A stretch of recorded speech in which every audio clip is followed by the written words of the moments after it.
Hello अस्सलाम वालेकुम, good evening and welcome to Rangan Bhari Sham with me किरण मीर। कहिड़ा हाल आहिनि तव्हांजा? ठीकु आहियो, ख़ैरियत सां आहियो, मज़े में आहियो ऐं सर्दी खे इंजॉय करे रहिया आहियो जेका थोरी थोरी सर्दी कराची में अची वई आहे। जी हा, त राति खां वठी जीअं त मां तव्हांखे ॿुधायो हुयो त हवाउनि जो सिलसिलो जेको आहे सिंध में दाख़िलु थींदो ऐं उहो बिल्कुलु असां महसूसु कयोसीं। ऐं पहिरियां त हिकु जेका हवा जी जेका लहर लॻी हुई उन में थोरी गरमाइश हुई। उन खां पोइ वरी जेका हवा खुली आहे माशाल्लाह एॾी ज़बरदस्त हवा जो थधिकार थी वियो हुयो ऐं असुर जे टाइम बि इलाही थधिकार हुयो जो असांखे जेको आहे स्पेशली मूंखे, ॿियनि जी त ख़ैर मां ॻाल्हि नथी करे सघां घर भातियुनि जी, पर मूंखे सी थियो जो मां पखो थोरो घटि कयो हो। ऐं इन ई तरह सां ही मौसम जेको आहे काफ़ी मज़ेदार मौसम हूंदो आहे, इंतज़ारु रहंदो आहे। सो इंजॉय कयो। ऐं हिन मौसम में असां घणो करे जेके एक्टिविटीज़ प्रिफर कंदा आहियूं आउटडोर एक्टिविटीज़ प्रिफर कंदा आहियूं। हाणे इंडोर वारी एक्टिविटीज़ असांजी थी वियूं ख़तमु। हाणे असां चवंदासीं त भई ॿाहिरि वञिणो आहे त आउटडोर ई विहणो आहे, जाॾे बि वञिणो आहे चाहे फैमिली सां फ्रेंड सां काॾे बि वञूं त हाणे असां एसी प्रिफर न कंदासीं, हाणे असां नेचुरल हवा प्रिफर कंदासीं ऐं खुलियुनि जाइनि ते विहंदासीं, इंजॉय कंदासीं। पर उन सां गॾोगॾु तव्हांखे ख़्यालु पंहिंजो इहो रखिणो आहे त तव्हांखे मास्क ज़रूरु पाइणो आहे, छो त ही शुरूआति आहे अञा सियारे जी, प्रॉपर शुरूआति नाहे थी अञा। हीअ हल्की हल्की थधिकार आहे जंहिंमें ख़ुश्की तमामु घणी आहे ऐं इन में तव्हांखे स्किन एलर्जीज़ बि थी सघनि थियूं। तव्हांजो मुंहुं जेको आहे सफ़ा ड्राई थी वेंदो आहे। मॉइस्चराइज़र्स यूज़ कयो ऐं गॾोगॾु मास्क लाज़मी पायो छो त हवा जो मयार बि सही कोन्हे, उन सां गॾु मिटी ॾाढी थी उॾामे। त इन जे करे पंहिंजो भरपूर ख़्यालु रखो ऐं इंजॉय बि कयो हिन मौसम खे। सो व्यूअर्स, अॼु असां पंहिंजे शो में ॿिनि क़िस्मनि जूं ॻाल्हियूं कंदासीं। कुझु सियारे जे हवाले सां ॻाल्हियूं कंदासीं जेकी असां सां गॾु हिते डॉक्टर साहब वेठल आहिनि, एस्थेटिक एंड डर्मेटोलॉजिस्ट आहिनि। उन्हनि सां असां स्किन रिलेटेड सवाल कंदासीं, सियारे रिलेटेड सवाल कंदासीं। मां तव्हांखे ॿुधाइणु चाहींदसि त सभिनि खां पहिरियां जंहिंजो तारुफ़ कराइणु चाहींदसि असां सां गॾु मौजूदु आहिनि डॉक्टर अब्दुल रहमान जेके एस्थेटिक ऐं डर्मेटोलॉजिस्ट आहिनि ऐं ॿिया असां वटि डॉक्टर अब्दुल रऊफ़ कांधड़ो साहिबु हिते मौजूदु आहिनि जेके एजुकेशनिस्ट आहिनि, राइटर ऐं पोएट आहिनि, छो जो ॿई आहिनि। अब्दुल हिकिड़ो रहमान आहे, ॿियो अब्दुल रऊफ़ आहे, हिन जे करे मां थोरो कंफ्यूज़ थी वियसि। सो बहरहाल ॿिन्हिनि खे भली कार कंदासीं। अस्सलाम वालेकुम। वालेकुम सलाम। अस्सलाम वालेकुम सर। वालेकुम अस्सलाम। कीअं आहियो? ठीकु आहियो? तबियत ठीकु आहे तव्हांजी? अल्हम्दुलिल्लाह। सर माशाल्लाह सां तव्हां एजुकेशनिस्ट आहियो त सभिनि खां पहिरियां मां तव्हां खां सवाल करणु चाहींदमि त असांजो जेको एजुकेशन सिस्टम आहे हिकिड़ो प्राइवेट आहे ऐं हिकिड़ो गवर्नमेंट जो आहे, ॿ कैटेगरीज़ आहिनि न असां वटि, त तव्हां केतिरा मुतमईन आहियो ॿिन्ही मां? एज़ अ होल मुतमैन वारी ॻाल्हि त असां नथा करे सघूं, छो जो जेकॾहिं उहा क्वालिटी ऑफ एजुकेशन ऐं स्टैंडर्ड ते पहुचणु ऐं असांजो जेको बेंच मार्क्स पूरा थियणु, मां नथो सम्झां त असांजी एज़ अ होल एजुकेशन मुतमैन वारी आहे। जेकॾहिं को पार्शली को इंस्टीट्यूशन जेके असां सां ख़ासि तौर ते प्राइवेटली रन इंस्टीट्यूशन्स आहिनि उहे एफिलिएटेड आहिनि फॉरेन यूनिवर्सिटीज़ सां, फॉरेन कॉलेजिस सां। हाणे उन्हनि जे स्टैंडर्ड में ऐं असांजी जेका इवन ॿिया प्राइवेट इंस्टीट्यूशन्स आहिनि उन्हनि में बि थोरो फ़र्क़ु आहे। वरी असां गवर्नमेंट में था अचूं पार्टिकुलरली त उते अञा वरी थोरो असांखे ॿी शइ थी मिले। त असां पंहिंजे गवर्नमेंट स्कूल्स खे छो नथा एफिलिएटेड कयूं ॿाहिरिनि कॉलेजिस ऐं स्कूल सां? हींअर असांजे मिनिस्टर साहब जी जेका एक्शन थियो आहे, असांजी ॾाढी सुठी मिनिस्टर साहब अप्रोच हलाई आहे ऐं उन्हनि खे एफिलिएशन वठण जी ॻाल्हि कई आहे ऐं असां वटि क्वालिटी ऑफ एजुकेशन जी ॻाल्हि कई आहे ऐं इहा ॾाढी सुठी शुरूआति आहे। पर इन में ज़ाहिर आहे कुझु वक़्तु लॻंदो ऐं इहो यकीनन असांजी एज़ अ होल जेका एजुकेशन जी असांजी माना हिकिड़े क़िस्म जी क्वालिटी आहे उन ते बि पॉज़िटिव इम्पैक्ट पवंदो ऐं उन सां गॾोगॾु असांजी जेका डिलीवरेंस आहे उन ते बि तमामु भलो असरु पवंदो। सर ॾिसो, ॻाल्हि इहा आहे त असां त हाणे पंहिंजे ॿारनि खे पढ़ायूं था प्राइवेट स्कूल्स में, ठीकु आहे। तव्हां मां असां सभई गवर्नमेंट स्कूल्स जा पढ़ियल आहियूं। पहिरियां हूंदा ई गवर्नमेंट स्कूल्स हुया, हे त सम्झो कुझु सालनि खां वठी असां प्राइवेट स्कूल्स ॾिठा आहिनि ऐं जॾहिं प्राइवेट स्कूल्स आया त मुंहिंजे ख़्याल में असां गवर्नमेंट स्कूल्स खे तरजीह ॾियणु छॾे ॾिनी ऐं जॾहिं के गवर्नमेंट स्कूल जा असांजा पेरेंट्स बि पढ़ियल आहिनि, असांजा भाउर भेनर सभई पढ़ियल आहिनि, जॾहिं उहे एॾा सुठा हूंदा हुआ त पोइ हाणे छा थियो जो असां प्रायोरिटी नथा ॾियूं गवर्नमेंट स्कूल्स खे? तमामु अहम ऐं तमामु हिकिड़ो वॾो सुवालु आहे ऐं मां हिकिड़ो नंढड़े नट इन सॼे स्कूल सिस्टम जो असांजे पब्लिक ख़ासि तौर ते जेके असांजा गवर्नमेंट स्कूल आहिनि उन्हनि जो मां हिकिड़ो नंढड़ो नट आहियां ऐं हींअर ताईं as a chief head master आहियां working as a chief head master.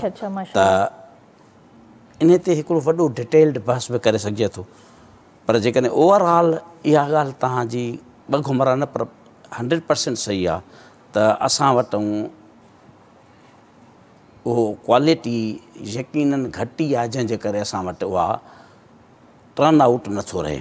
जेको टर्न आउट असां वटि हूंदो उहा वजह हिकिड़ी आहे जेको मां आमतौर ते जेका मां सम्झंदो आहियां उन में ॿ बैरियर आहिनि। नंबर 1, जेकॾहिं उहे बैरियर ॿई जेकॾहिं असां एड्रेस कयूं त शायदि असां वटि उहो असां साॻियो स्टैंडर्ड पंहिंजो यकीननि वठंदासीं। नंबर 1 बैरियर जेको आहे असां वटि क्वालिटी ऑफ एजुकेशन जो न हुजण जो आहे उहो आहे lack of check of balance mechanism. हाणे जॾहिं चेक ऑफ बैलेंस न हूंदो, का बासप्रस प्रॉपर न हूंदी, मॉनिटरिंग एंड एवेल्यूएशन प्रॉपर न हूंदी, त हिकिड़ो वॾे में वॾो इंस्टीट्यूशन हुजे या नंढे में नंढी ऑर्गेनाइज़ेशन हुजे त यकीननि उन्हनि जी बि जेका बाय प्रोडक्ट जेका ठहंदी उन्हनि जी जेका बि ईंदी उहा यकीननि उहा एट पार न हूंदी, उनजे स्टैंडर्ड में फ़र्क़ु हूंदो। डायर नीड छा आहे, वक़्त जी हालतुनि जी ज़रूरत छा आहे त असां क्वालिटी ऑफ एजुकेशन जे लाइ हिकिड़ो मैकेनिज़म तयारु करणु खपे जेको मुंहिंजी नज़र में शायदि लेकिंग था कयूं असां एज़ अ होल। हाणे इहा लेकिंग जे करे ई असांजो गवर्नमेंट सेटअप जा जेको असांजी इंस्टीट्यूशन्स आहिनि उहे असांजा पोइते आहिनि। हाणे हिकिड़ी मां तव्हांखे जेकॾहिं मूंखे थोरो टाइम वठंदुसि, ऐं मां हिकिड़े नंढड़े इंस्टीट्यूशन जो चीफ हेड मास्टर आहियां ऐं मूं वटि रिकॉर्ड मौजूदु आहे त मां इहा चेक एंड बैलेंस मैकेनिज़म खे प्रिफेयर करे ऐं उन शइ खे प्रॉपर इम्प्लीमेंट कयो आहे त नतीजे तौर ते मूं वटि सिर्फ़ु 1.5 साल में तक़रीबन मोर देन जेको आहे सो 100 खां या 200 जे क़रीब मुंहिंजा ॿार आहिनि जेके प्राइवेट स्कूलनि मां ॻोठ में छॾे अचे मूं वटि मुंहिंजे स्कूल में दाख़िल थिया आहिनि। मूं वटि उनजा सबूत मौजूदु आहिनि।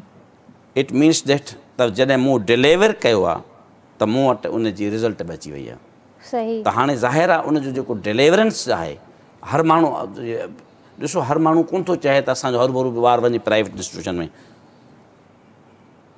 उनखे खपे क्वालिटी ऑफ एजुकेशन। हाणे जेकॾहिं क्वालिटी ऑफ एजुकेशन असांजे गवर्नमेंट इदारनि में प्रॉपर उहा अची थी वञे त यकीननि असां साॻियो जेको जॾहिं असांजा वॾड़नि असांखे प्राइवेट इंस्टीट्यूशन में पढ़ायो, असांजे गवर्नमेंट पब्लिक इंस्टीट्यूट में पढ़ायो हो त उन वक़्तु असांखे उस्ताद राति जो शाम ताईं देरि ताईं वेही पढ़ाईंदा हुआ।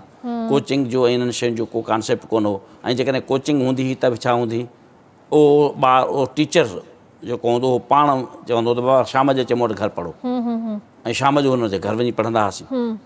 ऐं हाणे उहो कॉन्सेप्ट कोन्हे। हाणे कोचिंग सेंटर फलाण टीर मटीर, इहा सभु शइ मार्केटिंग त थी आहे, पर मार्केटिंग जो उनजो जेको इम्पैक्ट पियो आहे असांजी गवर्नमेंट इंस्टीट्यूशन ते उहो proper lack of check of balance mechanism जे करे उहो उन ते नेगेटिव असरु पइजी वियो आहे। जेकॾहिं उन असां प्रॉपर उहो चेक एंड बैलेंस मैकेनिज़म खणी अचूं ऐं प्रॉपर असां उन खां कमु वठणु शुरू कयूं, प्रॉपर पुछा ॻाछा, सिंधी में मां इहो जेकॾहिं चवां त पुछा ॻाछा, चेक एंड बैलेंस मैकेनिज़म छा आहे, पुछा ॻाछा। उहा पुछा ॻाछा जेकॾहिं प्रॉपर हूंदी त यकीननि डिलीवरेंस ते असरु पवंदो। हर साल बजट थींदो आहे ऐं एजुकेशन ते बजटिंग थींदी आहे, माशाल्लाह सुठी तादाद में बजट ईंदो आहे। बिल्कुलु सही। त असां छो नथा पोइ पंहिंजे गवर्नमेंट स्कूल्स खे बहितर कयूं, पढ़ाई खे बहितर कयूं, ऐं उहो जेको बि बजट आहे असां पंहिंजे न के असां गवर्नमेंट प्राइवेट बल्कि गवर्नमेंट ते असां हणूं ऐं उन्हनि खे बहितरी उन्हनि में आणियूं। कल्ह फेसबुक ते तव्हांजे बजट जे हवाले सां कल्ह फेसबुक ते पोइ अलाए ग़लति थी अलाए सही, बहरहाल बिलियंस ऑफ रुपयनि जी ॻाल्हि आहे, इहा हक़ीक़त आहे त बजट वधीक आहे। तक़रीबन असांजा आउट ऑफ चिल्ड्रेन बि तमामु घणा आहिनि, ऐं वरी प्लस जेके स्कूल में आहिनि त उहा हिकिड़ी फेसबुक ते हले पई, पोइ अलाए उनजी ऑथेंटिसिटी छा आहे उहा मां नथो चई सघां। उन में ॿुधायो वियो त 1 लख रुपया तक़रीबन असांजो फ़ी ॿार ते गवर्नमेंट जो ख़र्चु आहे। हाणे इहो तव्हां पाण सम्झी सघो था त इहा शइ जेका लख रुपए हिकिड़ो ॿारु असांजो ख़र्चु करे थो पब्लिक स्कूल में, मां सिर्फ़ु पब्लिक स्कूल जी ॻाल्हि थो कयां, पंहिंजे गवर्नमेंट स्कूल जी ॻाल्हि थो कयां, प्राइवेट जी ॻाल्हि नथो कयां, छो जो उनजी जेका स्कूल जी इमारत, उनजी जेका रिनोवेशन, वरी उनजी जेको आहे सो पघारूं ऐं ॿिया सभु असां जेकॾहिं ख़र्चु लॻाए तक़रीबन लख रुपया असांजो फ़ी ॿार ते ख़र्चु अचे थो, जेका असांजी टोटल जेकॾहिं बजट आहे उनखे डिवाइड कयो आहे असां ॿारनि जे तइदाद सां त लख रुपया ख़र्चु आयो आहे। यकीनन इहो वॾो अमाउंट आहे। हाणे अचो त इन शइ खे थोरो असांखे ॾिसणो पवंदो त इहो इन जो जेको आहे प्रॉपर यूटिलाइज़ेशन किथे थी आहे ऐं किथे न आहे। ऐं इहो यकीनन तव्हां असां जेके हेठि लेवल ते हेडमास्टर आहे या असांजो ब्यूरोक्रेटिक हेरार्की आहे, जेका हेठि लेवल ते मिडल मैनेजमेंट आहे या लोअर मैनेजमेंट आहे, इहे उन्हनि जो कमु कोन्हे। इहो कमु सॼो जो सॼो पॉलिटिकल विजन ऐं विज़डम जो आहे। ऐं हुजणु ईअं खपे त इहो जेको लख रुपया ख़र्चु थिए थो उनजो हिसाबु किताबु हुजणु खपे ऐं पॉलिटिकल विजन ई इहो उनखे दुरुस्त करे सघे थी। हाणे इहा पॉलिटिकल विजन ऐं इहो जेको बहस आहे इहो तव्हां बि सम्झी सघो था ऐं मां बि सम्झी सघां थो त इन ते असां वधीक नथा ॻाल्हाए सघूं। बिल्कुलु सही आहे।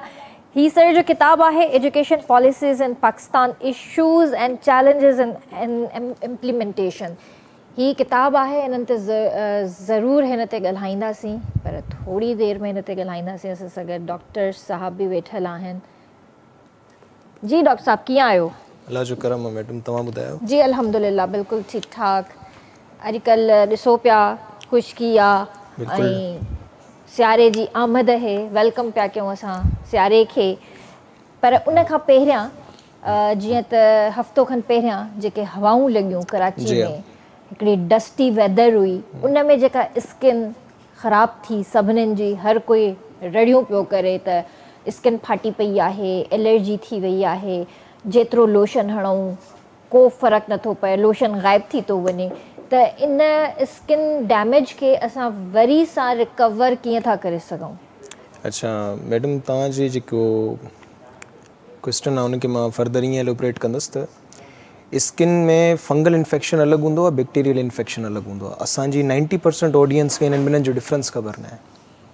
ऐं जेको बैक्टीरियल इन्फेक्शन आहे उनखे असांजी ऑडियंस जेको आहे ट्रीट कंदी आहे उनखे घरेलू टोटकनि ते, जेको वधीक ट्रिगर थींदो आहे।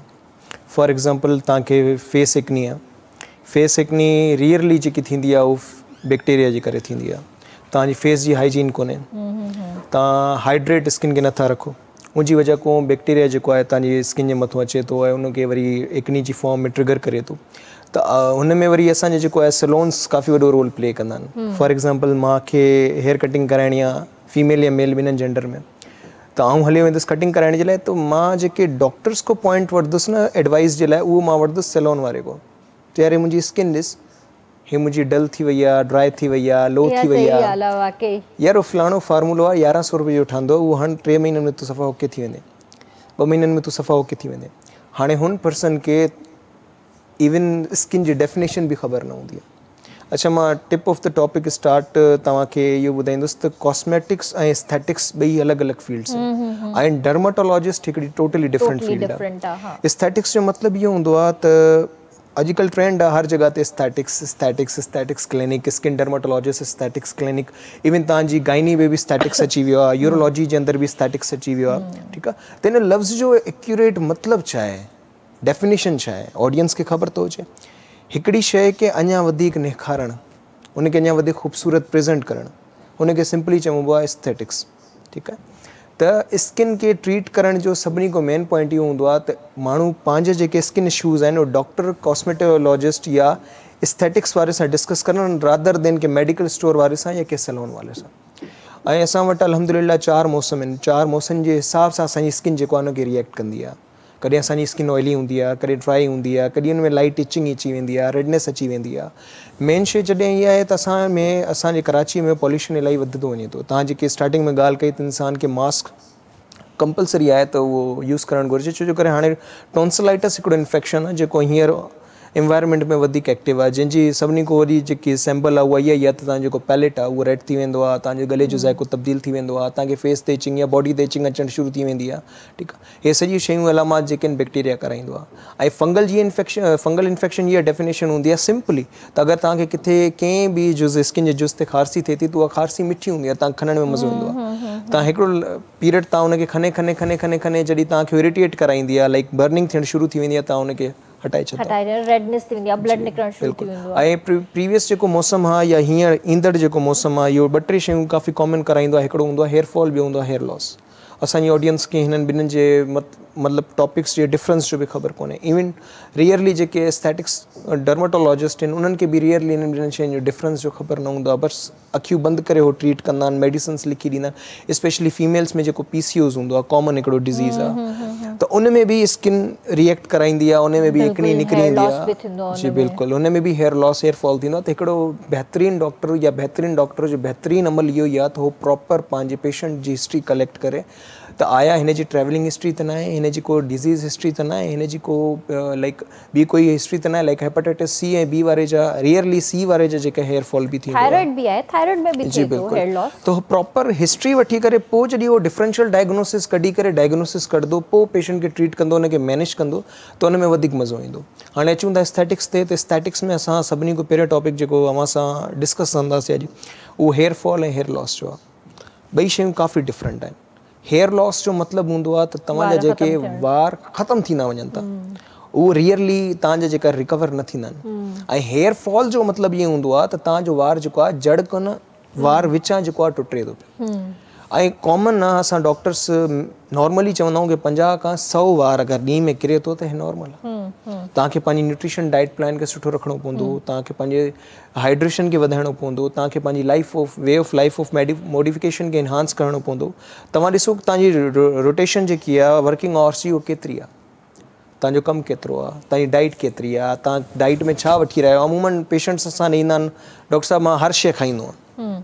हाणे हर शइ में जेको आहे सो होटलिंग वधीक ईंदी आहे, आउटिंग्स वधीक ईंदा आहिनि, फास्ट फूड। बिल्कुलु, फास्ट फूड जेको असांजे स्टमक्स जो वेड़ो गर्क कयो आहे, तव्हां सोचे बि नथा सघो। हर 3rd person H. pylori positive आहे, इवन हुनखे ख़बर ई कोन्हे।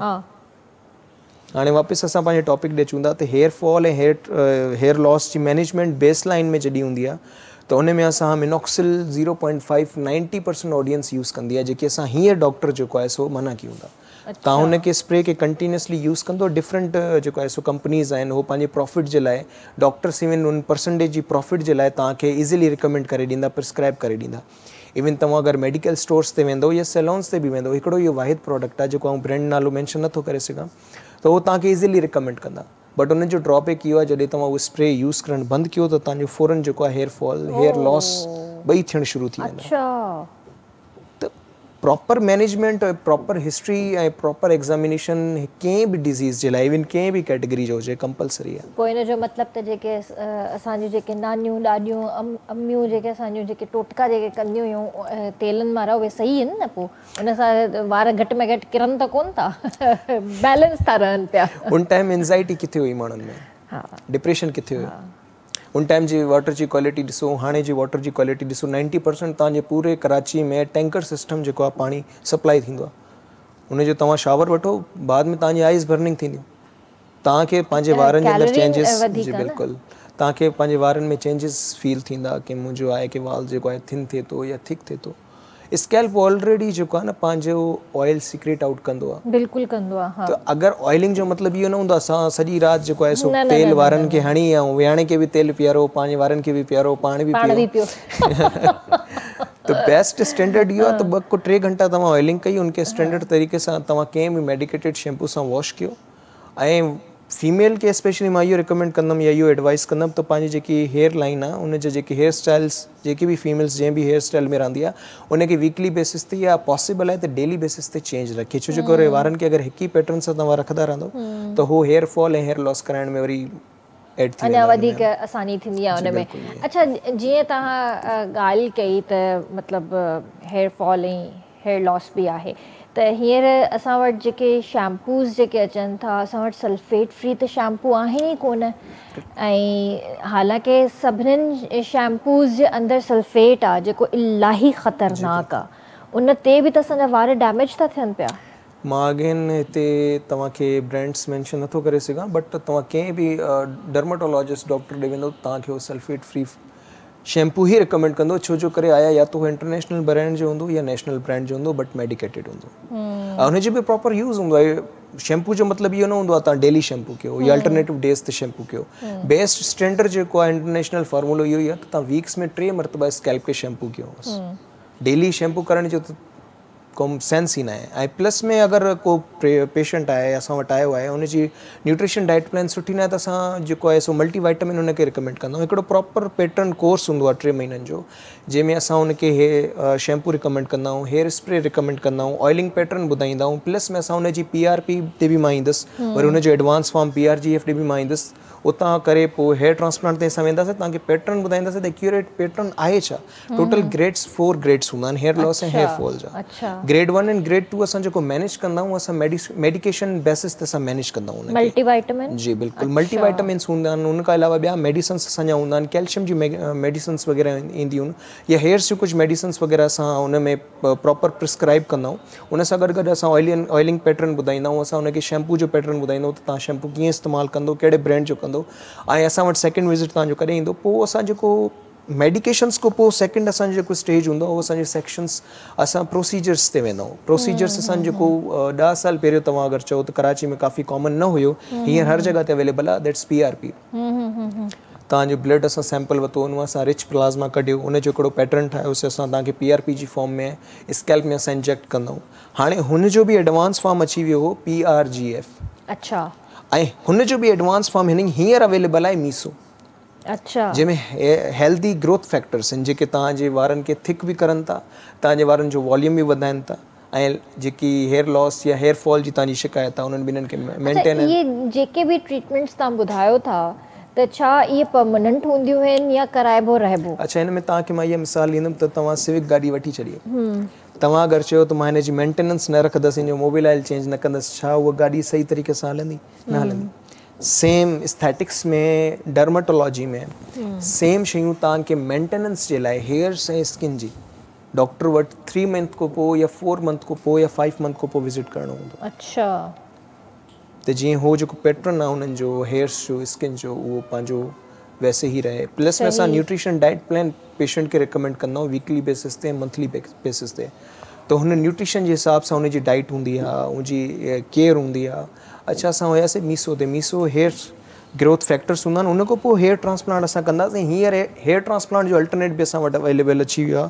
हींअर UK वेरियंट ऐं स्विट्ज़रलैंड वेरियंट असां वटि जेको आहे ब्रांड्स जो अवेलेबल आहे अल्हम्दुलिल्लाह पाकिस्तान में, स्पेशली कराची में माण्हू कराइनि बि था, ऐं हुनजो रिज़ल्ट बि सुठो आहे। प्लस में हुनजो result approximately 2 to 3 months appear थींदो आहे, बट हुनजी जेकी लास्टिंग आहे उहो 3 इयर्स तक आहे। उहे पेशेंट्स जेके ग्रेड 3 या ग्रेड 4 जा शिकार आहिनि, स्पेशली ग्रेड 4 वारा जेके हेयर ट्रांसप्लांट नथा कराइणु चाहिनि, छो जो करे हेयर ट्रांसप्लांट जो बि हिकिड़ो माण्हुनि में ड्रिज आहे त आया 9 घंटनि जो हिकिड़ो मेजर ऑपरेशन आहे। हिन जा ड्रॉबैक्स छा हूंदा, हिन जा साइड इफेक्ट्स छा हूंदा, हिन जो क्योर कीअं हूंदो। असां माण्हुनि खे अॼु ॾिसो न, हींअर बि एंज़ाइटी आहे त माण्हू अवॉइड कंदा आहिनि, ॿुधाईंदा न आहिनि तव्हां हेयर ट्रांसप्लांट करायो या तव्हां हेयर ट्रांसप्लांट करायो आहे। छो जो करे सोसाइटी हुन शइ खे बि तस्लीम नथी करणु चाहे।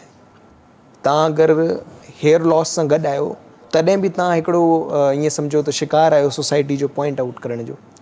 ऐं इवन अगरि तव्हां हेयर ट्रांसप्लांट पैटर्न ते विया आहियो तॾहिं बि तव्हां शिकार ई थियो था, त तव्हां सोसाइटी खे त कॾहिं बि चेंज नथा करे सघो। बट ईअं आहे त तव्हां जेको पर्सनैलिटी इनहांस जेकी आहे, ॾिसो मेल जी जेको आहे न, असां डॉक्टर्स चवंदा आहियूं त मेल जी पर्सनैलिटी जेकी रिफ्लेक्ट थींदी आहे या जेकी ब्यूटी हुनजी नज़र ईंदी आहे, हुनजी हेयर्स, बियर्ड लाइन ऐं स्किन टोन ऐं हाइजीन।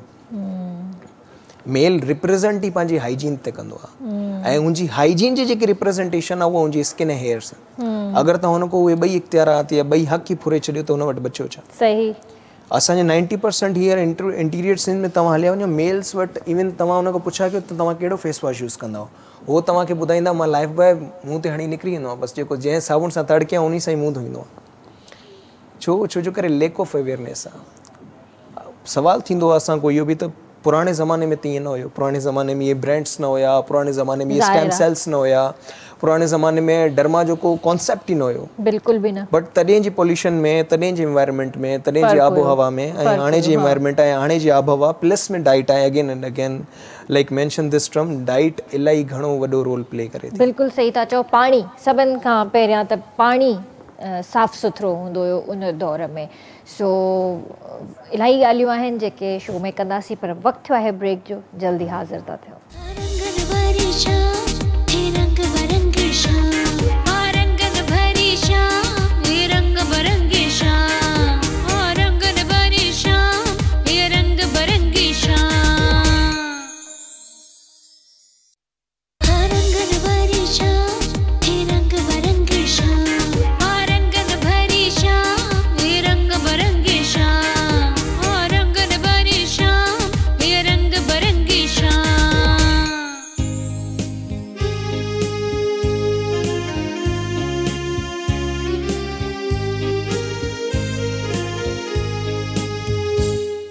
ॿीहर तव्हांखे भलीकार कंदासीं रंगन भरी शाम में। तव्हां बि असांजे प्रोग्राम में शामिल थी सघो था, असांखे कॉल करे सघो था। नंबर मुंहिंजी स्क्रीन ते अची रहियो आहे। सो जल्दी सां पंहिंजा मोबाइल्स खणो ऐं असांजे प्रोग्राम में शामिल थी वञो।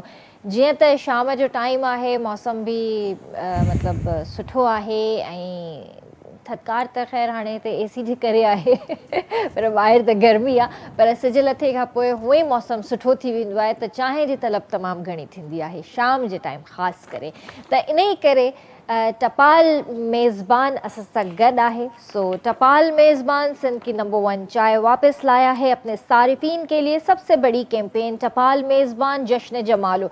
टपाल मेज़बान जश्न जमालो में हिस्सा लेने के लिए सारिफीन टपाल मेज़बान जश्न जमालो का कोई भी पैक ख़रीदें, अपनी मालूमात पैक पर दिए हुए कूपन पर दर्ज करें और मौका पाएं और डाल दें अपने करीबी टपाल मेज़बान ड्रॉप बॉक्स में और मौका पाएं टीवी गेम शो टपाल मेज़बान जश्न जमालो में हिस्सा लेने का और ढेर सारे कीमती इनामात जीतने का। तो जी हाँ, तव्हां टपाल मेज़बान जो पैक ख़रीद कयो ऐं उन जी चांहि बि ठाहियो, इंजॉय बि कयो पंहिंजे घर भातियुनि सां, मिट माइटनि सां, दोस्तनि सां, अहबाबनि सां, यारनि सां, सभिनीनि सां गॾु। छो त असांजी महिमान नवाज़ी बि इहा ई आहे। असां टपाल मेज़बान ई प्यारींदा आहियूं जेका सिंध जी नंबर 1 चांहि आहे। ऐं उन खां पोइ उन जो पैक जेको आहे उन में पंहिंजी सॼियूं डिटेल्स विझी करे भर वारे ड्रॉप बॉक्स में विझी छॾियो ऐं क़ुरानदाज़ी जे ज़रिए तव्हांजो नालो निकिरंदो ऐं तव्हां मौक़ो खटे सघो था जश्न जमालो गेम शो में अचण जो।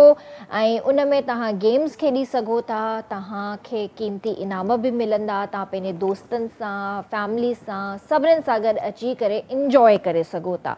पर ॻाल्हि इहा आहे त तव्हांखे गेम्स खेॾणियूं पवंदियूं ऐं गेम्स खेॾण खां पोइ तव्हांखे इनाम बि मिलंदा। सो सर कीअं लॻी टपाल मेज़बान? माशाअल्लाह सुठी चांहि आहे, बहितरीनु चांहि आहे। सर जीअं असां ॻाल्हि पिया कयूं एजुकेशन जे हवाले सां, त मूंखे हाणे थोरी हिकिड़ी डिटेल में ॻाल्हि सम्झायो। असां किताब जेके पढ़ूं था प्राइवेट स्कूल्स में, उहो हिकिड़ो डिफरेंट स्टैंडर्ड आहे ऐं पंहिंजो गवर्नमेंट स्कूल जो वरी हिकिड़ो डिफरेंट स्टैंडर्ड आहे किताबनि जो। छा असां उन्हनि खे हिकिड़ो ई नथा करे सघूं या त वरी जेको हिकिड़ो गैप आहे त ही गवर्नमेंट स्कूल आहे, ही प्राइवेट स्कूल आहे, असां इन्हनि खे हिकिड़ो ई छो कोन था करे सघूं? बेसिकली थोरो इनखे जेकॾहिं असां डिटेल में ॾिसूं त इहो हिकिड़ो ई आहे, इन में को वॾो फ़र्क़ु कोन्हे को। असां गवर्नमेंट जे स्कूलनि खे जेके किताब असां पढ़ाईंदा आहियूं उहे असांजा सिंध टेक्स्ट बुक बोर्ड जा छापियल हूंदा आहिनि। जॾहिं त प्राइवेट इंस्टीट्यूशन्स में जेको असांजो किताब आहे, अॼुकल्ह त किताब असांजो सिंध गवर्नमेंट असांखे पंहिंजी एजुकेशन डिपार्टमेंट फ्री पिया थो ॾिए ऐं होॾे हिकिड़े किताब जा तव्हांखे ख़बर आहे हिकिड़ी कापीअ जी छा थी क़ीमत हलेव, तव्हां मूंखां वधीक बहितर सम्झो था ऐं जिन जा ॿार पढ़नि था उन्हनि खे वधीक अहसासु आहे इन ॻाल्हि जो। अच्छा, तव्हां चयो त किताबनि जे हवाले सां त बेसिकली इन्हनि में को एॾो वॾो फ़र्क़ु कोन्हे। असांजा छा थींदा आहिनि, असां वटि टेक्निकल लफ़्ज़ यूज़ थींदो आहे त उहे असांजा टेक्निकली एसएलओस थींदा आहिनि, स्टूडेंट्स लर्निंग आउटकम्स। उन्हनि लर्निंग आउटकम्स जे बुनियाद ते असां किताब जो जेको आहे सो तयारु कंदा आहियूं। असांजो जेको कोर्स तयारु थींदो आहे उहो कोर्स ऑफ स्टडीज़ में को फ़र्क़ु न हूंदो आहे, सिर्फ़ु उन में का ख़ासि न हूंदो आहे, उहो असांजो उहो ई हूंदो आहे। असांजो पढ़ाइण जो अंदाज़ में थोरो फ़र्क़ु थी सघे थो। हाणे तव्हां नोट कयो हूंदो, हिकिड़ी ॻाल्हि क्लियर कंदा हलूं, इन ॻाल्हि खे सम्झण जी कोशिशि कयूं त प्राइवेट इंस्टीट्यूशन में सिर्फ़ु हिकिड़ी शइ ते फोकस हूंदो आहे, अंग्रेज़ी फार्मर ॻाल्हायो त माना तव्हांजो प्राइवेट इंस्टीट्यूशन कामयाबु आहे। सही ऐं जेकॾहिं अंग्रेज़ी फरफर न थिए नाहे त माना तव्हांजो स्टैंडर्ड ई कोन्हे को। पर मां ईअं सम्झंदुसि, मुंहिंजी ज़ाती राय आहे, थी सघे थो कंहिंखे इख़्तिलाफ़ बि हुजे हिन ते, भली करे इहा सभु लर्निंग ई कान्हे। अंग्रेज़ी हिकिड़ो सब्जेक्ट आहे। हाँ कॉग्निटिव डेवलपमेंट जेका शागिर्दनि जी जेका होल नर्चरिंग जेका आहे उहा ॿी शइ आहे, जेका असांजे प्राइवेट न पर असांजे पब्लिक इंस्टीट्यूशन में ज़्यादा आहे। टोटल उनजी जेका एप्टीट्यूड आहे, उनजो टोटल जेका हुनजी आउटकम जेका आहे, टोटल उनजी लर्निंग प्रैक्टिसिस जेके आहिनि उहो असांजो क्लासरूम मैनेजमेंट प्रैक्टिसिस ॿुधाईंदी आहे। हाणे की जेकॾहिं असांजो प्राइवेट इंस्टीट्यूशन में मुंहिंजो हिकु अधु थोरो घणो तजुर्बो रहियो आहे, त उन में सिर्फ़ु इहा ई शइ हूंदी आहे त हू जेका आहे असां इंग्लिश खे घणो फोकस कंदा आहिनि ऐं इंग्लिश खे जेको आहे सो वधाईंदा आहिनि। ॿी शइ उन्हनि वटि एतिरो स्टैंडर्ड मेंटेन न थींदा आहिनि। ॿार खे इंग्लिश ईंदी त एडमिशन थींदो, न त न थींदो। हाणे इंग्लिश त हिकिड़ो सब्जेक्ट आहे। घर में असांजो ॿारु जेका मादरी ज़ुबान ॻाल्हाए थो, जॾहिं त असां वरी इन ते बि ॻाल्हाए सघूं था त अंग्रेज़ी ज़बान या उर्दू या सिंधी या पंहिंजी जेका पंजाबी आहे या पश्तो आहे, जेका असांजी मादरी ज़बान आहे, इहो मुंहिंजो चवणु कोन्हे, इहो बैन अल-अक़वामी स्कॉलर मञनि था इन ॻाल्हि खे। इहो यूनेस्को जो बि जेका आहे सा असांखे चवणु आहे त ॿार खे जेका बुनियादी तालीम ॾियो सा उहा पंहिंजे मादरी ज़बान में ॾियो। असां मादरी ज़बान जी जॻह ते अंग्रेज़ी था ॾियूं, त जेका ॿार जी जेका कॉग्निटिव डेवलपमेंट आहे उहा उन ते जेको आहे सो इम्पैक्ट नेगेटिव थो पए। हाणे जेकॾहिं असां इहो अञा आसानी सां सम्झायूं ॿार खे त बाबा टे टपाल उनखे या असां टे तारो सम्झायूं त तारो ॿारु राति जो ॾिसे बि थो, पर ते उनखे सम्झ में बि अची वेंदी। हाणे स्टार काॾों ॻोल्हींदो उहो ॿारु? सही ॻाल्हि आहे। सो असांखे बेसिकली इन शइ खे, बाक़ी जेको तव्हांजो सुवालु असांजे कंटेंट जे हवाले सां ख़ासि तौर ते निसाब जे हवाले सां ॻाल्हि कई, असांजो निसाब गवर्नमेंट जो को अहिड़ो कोन्हे को बुरो। ज़रूरत इन ॻाल्हि जी आहे त उनजा जेको आहे सो डिलीवरी छा आहे, डिलीवरेंस कीअं आहे, उहो क्लासरूम मैनेजमेंट प्रैक्टिसिस में पढ़ायो कीअं थो वञे। जेकॾहिं उहो पढ़ायो उन तरीक़े सां वञे जहिड़े तरीक़े सां उनखे तयारु कयो वञे थो। सिंध टेक्स्ट बुक बोर्ड हाणे माशाअल्लाह उन लेवल ते तमामु भलो कमु कयो आहे। उन्हनि ते जेके मास्टर ट्रेनर्स जी निगरानी में असांजो माशाअल्लाह 2008 खां वठी हिन ते ॾाढो सुठो असांजो सिंध गवर्नमेंट कमु करे थी पई ऐं अञा ताईं कमु हले थो पियो। 2008 खां पोइ जेके असांजा किताब आया आहिनि उन किताबनि में वॾी चेंजिंग आहे। उहे जेके तव्हां असां रिवायती जेके किताब पढ़ी आया हुआसीं उहे रिवायती किताब कोन्हनि। हाणे उहे SLOs बेसिस ते आहिनि, स्टूडेंट्स लर्निंग आउटकम्स बेसिस ते आहिनि। उहे उन्हनि किताबनि जे हर सबक़ु जेको सबक़ु पढ़ियो उन सबक़ मां उन्हनि ॿारनि छा सिखियो उहो पछाड़ी में मेंशन आहे। ऐं उहो हाणे ज़रूरत इन ॻाल्हि जी आहे त टीचर कीअं थो प्रैक्टिस करे, इन ते असां ॻाल्हाए सघूं था त टीचर प्रैक्टिस कीअं थो करे या उनजी जेका आहे सा असां मैनेजमेंट कीअं था उनखे ॾिसूं। ख़ासि तौर ते इहो रोल असांजे मिडल मैनेजमेंट जो आहे, टॉप मैनेजमेंट जो कोन्हे। असांजा जेके मिडल मैनेजमेंट अचे थो DO असांजा सब ऑफिसर्स ADOs ऐं फलाणो TO वग़ैरह जंहिंखे चऊं था तालुका एजुकेशन ऑफिसर्स या डिस्ट्रिक्ट एजुकेशन ऑफिसर, हाणे इहो वरी उन्हनि जी ड्यूटी आहे त हू उनखे मेक श्योर कनि त जेके जंहिं मक़सद सां हिन सब्जेक्ट खे या जंहिं मक़सद सां हिन कोर्स खे तयारु कयो वियो उनखे उन तरीक़े सां पढ़ायो वञे क्लास में ऐं उन तरीक़े सां उन्हनि ॿारनि जूं टेस्टूं वरितियूं वञनि, उन्हनि तरीक़े सां उन्हनि जी तयारी कराई वञे। सही। अच्छा, हिते टीचर्स खे बि मुंहिंजे ख़्याल सां त थोरो महिनत करण जी बि ज़रूरत आहे, थोरो ध्यानु ॾियण जी बि ज़रूरत आहे। अॼु जा जेके टीचर्स आहिनि मुंहिंजे ख़्याल में एतिरो ध्यानु नथा ॾियनि। बहरहाल हाणे इहा मां हिकिड़ो नंढिड़ो एजुकेशन डिपार्टमेंट जो मुलाज़िम या मां हिकिड़ो नंढिड़ो जेको आहे सो नट आहियां त उन हिसाब सां मां इहा ॻाल्हि ज़रूरु कंदुसि त ईअं कोन्हे। असां वटि टीचर्स डिवोटेड आहिनि, टीचर्स इंतिहाई सुठो कमु कनि था। ज़रूरत जेका आहे उहा इन ॻाल्हि जी आहे त असां उनखे मैकेनिज़म न ॾेई सघिया आहियूं, चेक एंड बैलेंस मैकेनिज़म न। जीअं मूं पहिरियों ॻाल्हि कई त उन जी असां पुछा गाछा वारो निज़ाम कोन ठाहे सघिया आहियूं। हाणे जेकॾहिं पुछा गाछा वारो निज़ाम हुजे, मॉनिटरिंग एंड एवेल्यूएशन जो निज़ाम हुजे, प्रॉपर मॉनिटरिंग एंड एवेल्यूएशन हुजे, proper check and balance mechanism हुजे त यकीनन असां उन मां बहितर नतीजा वठी सघूं था। हाणे हिकिड़ो नंढिड़ो जेका तव्हां जेका असां ॾाढी भली ॻाल्हि कई, मां हिकिड़ी जेका वॻाऊं ॻाल्हि कई पंहिंजे स्कूल जे हवाले सां, असां वटि हिकिड़ी टीचर डायरी मेंटेन थींदी आहे जेको असांजो कोड ऑफ कंडक्ट का नई ॻाल्हि कान्हे। कोड ऑफ कंडक्ट त हर टीचर जेको आहे सो टीचर डायरी ठाहिण जो पाबंद आहे। हाणे उहा टीचर डायरी असांजो एविडेंस आहे उहो एविडेंस बेस्ड एजुकेशन असां टीचर डायरी जे थ्रू ॾींदा आहियूं जेका मुंहिंजी टर्मिनोलॉजी आहे मां कोशिशि इहा कंदो आहियां असां हिकिड़ी दोस्तनि जे थ्रू मां कल्ह दोस्तनि सां वेठो हुउसि इहा ई ॻाल्हि कई ऐं हीअ असां पाण में जेके वेठा हुआसीं एजुकेशन जे हवाले सां एमफिल जा मुंहिंजा साथी हुआ कुझु मुंहिंजे PhD जा साथी हुआ त उते असां हिकिड़ी फोकस मां सुवालु मुंहिंजो ई हुयो त असां कहिड़े तरीक़े सां एविडेंस बेस्ड एजुकेशन डिलीवर कयूं सही लफ़ाज़ी त हणूं त मुंहिंजो स्कूल सभ खां बहितर आहे उन जो सबूत छा हुजणु खपे पोइ असांजी हिकिड़ी पंहिंजी जेका थी गैदरिंग उन में असां हिकिड़ी शइ ते पोइ एग्रीड थियासीं त उहा जेका एविडेंस बेस्ड एजुकेशन हूंदी उहा through teacher diary make sure करे सघे थी उहो टीचर एविडेंस उहो केरु चेक करे सघे थो उहो तव्हांजो इमीडिएट ऑफिसर बि चेक करे सघे थो इमीडिएट ऑफिसर तव्हांजो हेडमास्टर आहे तव्हांजो तालुका एजुकेशन ऑफिसर आहे मथां ऑफिसर्स जेके मिडल मैनेजमेंट DO आहे डायरेक्टर आहे हाई लेवल ते तव्हांजो मिनिस्टर सेक्रेटरी आहे उहे अची जेकॾहिं तव्हांजो मेक श्योर कनि विज़िट कनि था ॾिसनि त बाबा उहा तव्हांजी टीचर डायरी ॿुधाईंदी त हींअर तव्हां जेको आहे सो एकेडमिक ईयर शुरू थियो आहे अप्रैल खां तव्हां हींअर सेप्टेंबर में अञा अक्टूबर में हो जून जुलाई छुटी गुज़री वई पोइ बि तव्हांजा 4 महीना अप्रैल में 2 महीना इहे गुज़रिया अगस्त सेप्टेंबर त अक्टूबर में तव्हां जेको आहे सो अञा 3 लेसन में वेठा हो छो तव्हांजी टीचर डायरी खणी अचो उन में छा लिखियलु आहे उन में प्लानिंग छा आहे इहा आहे असांजी एविडेंस बेस्ड ऐं इन एविडेंस बेस्ड जे बुनियाद ते मां चई सघां थो त असां वटि गवर्नमेंट सेटअप में ऐं गवर्नमेंट सेक्टर में असां वटि इहा जिथे प्रॉपर थिए थी सघे थो किथे न बि थींदी हुजे थी सघे थो किथे थींदी बि हुजे हाणे मां पंहिंजे स्कूल जे हवाले सां तव्हांखे ॿुधायो त असां वटि बाक़ाइदे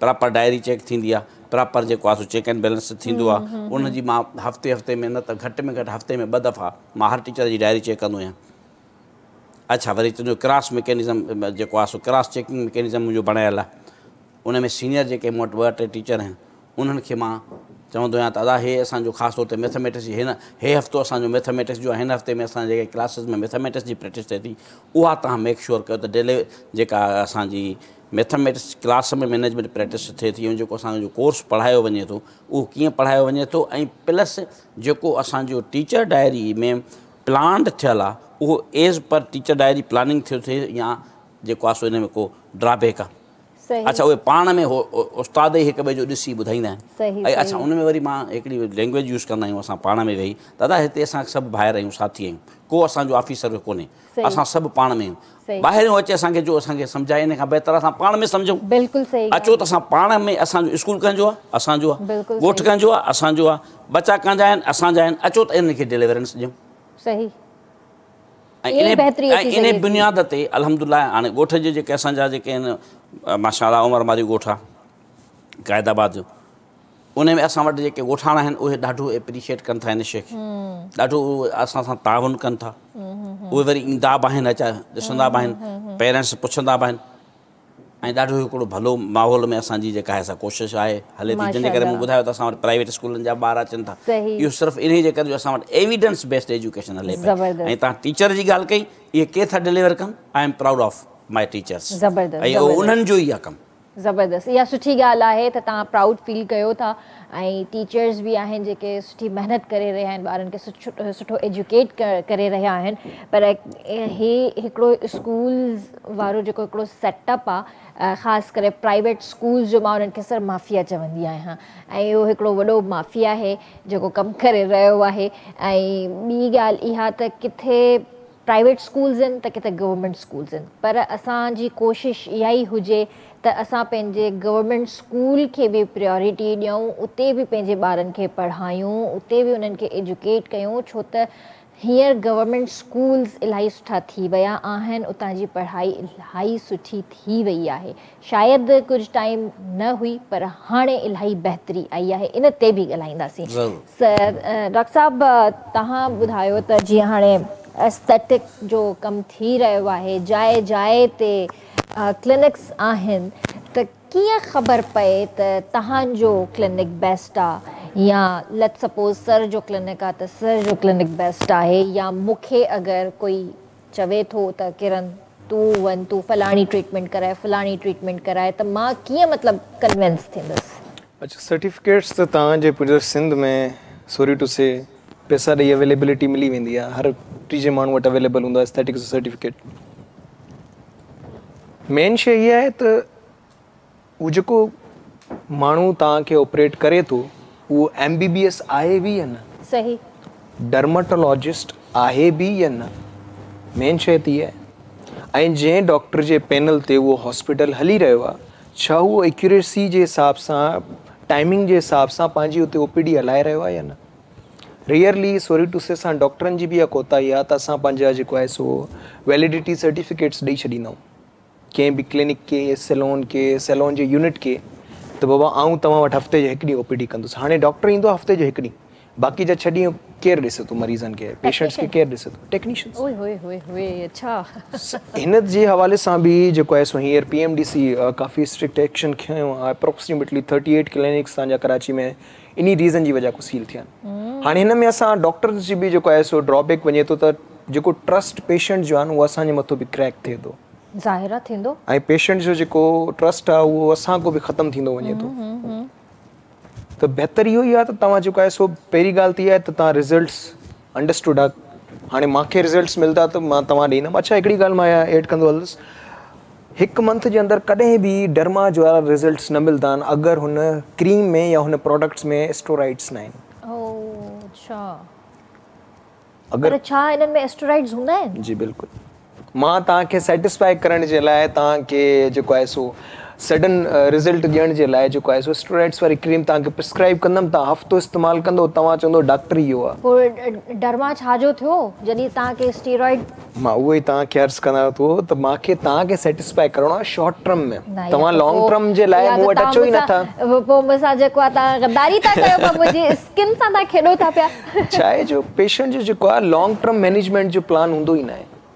हर कोई चवंदो आहे त मां 2 ॾींहंनि में गोरो थी वञा, हर कोई चवंदो आहे त मां हफ़्ते में जेको आहे सो मुंहिंजी स्किन बिल्कुलु ग्लासी थी वञे, शाइनी थी वञे, क्लियर थी वञे, ऐं मुंहिंजो जेको हेयर फॉल आहे या हेयर लॉस जो जेको पैटर्न आहे उहो सही थी वञे।